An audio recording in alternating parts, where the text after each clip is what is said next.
So we need to talk about the VIX. Volatility has been hammered lately, especially in the past 2 weeks. As you can see here, just a ton of red to the downside. And this has been a characteristic all the way throughout this entire year so far. You can see it started all the way back around that October time period where the market has bottomed so far, continued to the downside. But then after the new year began, just been very stagnant overall in terms of volatility. We had that spike because of the whole bank fiasco in March, but that was very short-lived. And then we saw compression yet again in volatility. And now we've made a new low past the low that we made back on February 2nd. So this is pretty incredible so far that we've seen this much of a reduction in terms of volatility. Also, this yellow trend line I have right here, if you look at the weekly chart, you can see this is a very critical trend line that would be very critical if we were not able to hold this on the weekly close specifically. This one goes all the way back to the November of 2017 pivot. It's November 20th to be exact. And you can see it goes across here. It's acted as a support many times. And now this is the first week we are peaking below it. So again, would be very surprised to see a weekly close below. That would mean more bearish confirmation to the downside, at least for the VIX, which of course would mean a little bit more bullish in terms of overall S&P 500 exposure.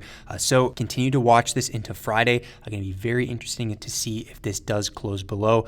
But we do have hope, at least if you are a bear like I am in the overall market and just the S&P 500, because you can see over here, based on today's flow specifically for the VIX, we had a lot of call flow hitting the tape. Not only was it a lot of call flow in terms of premium, but it also was sizably out of the money. First of all, you can see here we had a $16.0 million in premium order for the 26 strike. This is probably one of the largest orders I've seen in terms of overall premium being out of the money for the VIX, at least that has hit the tape in terms of cheddar flow.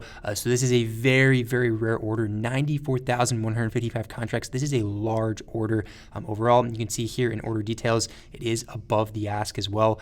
So this person definitely is bullish on volatility going forward from here. They definitely see the fact that we are very reduced so far, potentially even have this trend line. And yes, there's some arguments that you can use technical analysis on the VIX, and then other people would claim that you can't. Personally, I find it very useful, especially in 2022. We did have a lot of volatility compression once the 30s were reached, and vice versa for once the sub 20 range was reached. Every single time we went sub 20, it went back up to the 30, and so on and so forth. But now we are below this trend line. Again, a lot of reduction lately, a lot of volatility compression. So we started to see some pretty substantial orders today, and this is something you definitely should note. Even if you are a bull in the market, you need to be careful of this, because characteristically in the past, when we see a lot of VIX call flow day after day after day with a lot of premium and also out the money strikes, we tend to see some form of a downside move in the S&P 500 shortly after. So do not negate the fact we are seeing all of these prints. This is definitely something that can precede a down move in the S&P 500, and that's my expectation here. So again, 16 million, a ton of premium. This is a pretty close expiration, all things considered, 621. Two of these 719 expirations, so both June and July expirations for millions upon millions of premium. So definitely very interesting to see this. And if you look just for this week in the historical flow tab, it's only been 3 days so far. But if you look back to the start of the 17th for this week, and then look at VIX Call Flow and Put Flow, you can see here just from filtering for 500,000, we've seen a lot more just beyond what we were looking at today. We saw a lot of these July and June, yet again, expirations hit the tape for millions upon millions. Most of these were out the money. Also note that the spot price on these is based on the futures contract for the VIX. So it's not the exact spot that you'd be looking at if you were to look up the ticker for the VIX for each of these days, because obviously we've been around 17 and 16 lately. So it wasn't around the 22 spot price that's given on here. So these are quite a bit out the money for sure, especially considering, again, we've been around 17 to 16 all of this week so far. So a lot of bullish bets. And yes, there's certainly some puts, but most of these are pretty much in the money for each of these puts. So definitely not as directional as the call flow. And just overall, 90% call flow to 10% put flow throughout this week so far, and a lot of premium behind those calls. So definitely continue to watch the VIX flow. This is something that's very eye-opening, and again, has typically preceded a down move in the S&P 500. So do watch for that. I also want to mention the pennant pattern we have here. That is the two red trend lines, as you can see, as this top one and then the bottom one. The main one that I'm looking at is this top line. It is a key resistance. And now, as you can see from today, if you look at the 15-minute chart, it did act as a key support. We actually gapped down right below the trend line, and you can see within the first hour, bulls were actually able to save it by pushing up above and closing the first hourly candle above. That's very critical because if they were unable to do that, that would show a lot of weakness, and the inverse could have happened where we fell a lot lower. So very key that they were able to save it within the first hour, and then we ended up squeezing for the rest of the day afterwards. We are down just a bit after hours just because of Tesla's earnings, so that will be interesting to see if we do have another gap down tomorrow. But in the future, we do need to, at least if you are a bear, you're going to want to see us stay below this trend line. It's not necessarily a good thing where you see a gap down below the trend line and bears are not able to hold it under. Bears have been able to hold price down around the 4,160 to 4,170 level multiple times now. As you can see over here, there is a pretty big seller around these levels. You saw with this very large sell-off to start the day from yesterday. Again, there's a lot of weakness from up here, but still from today, that weakness has dried up and bulls were able to reclaim this trend line again. So my expectation is we do have another retest of this trend line. Again, very crucial, at least for bears, to be able to stay under this. That's very key going forward from here, because then that would make all of this a fake breakout pattern, which would be very ideal for a lot more downside. But that's just something that I'm watching. Another very similar concept is present on QQQ. You can see here we did have this pretty large ascending pattern with this trend line here, this yellow one, and then the top one over here acting as a resistance. If you look further onto the 15-minute chart, you can see bulls have been able to save this a lot lately, especially within the past 1 to 2 weeks so far. You can see from right here, just based on this trend line alone, obviously there's other supports and resistances around this trend line, but still just based on this yellow trend line right here, you can see we've been pinned to it for over a week now, and every single time the price gets below, like we saw from back here on April 6th, over here, same thing on April 10th, and et cetera, et cetera. Every single time it's gotten below, it's been unable to stay below for more than a day, and it just continues to the upside afterwards. And still, the upside has been fairly muted as well. Again, there's a pretty substantial seller, at least I've noticed them on the SP 500, but still a lot of distribution up around this 320 to 321-ish range. You can see every single time we've touched around this range, which is 4 times so far, 1 being over here, 2, 3, and then 4.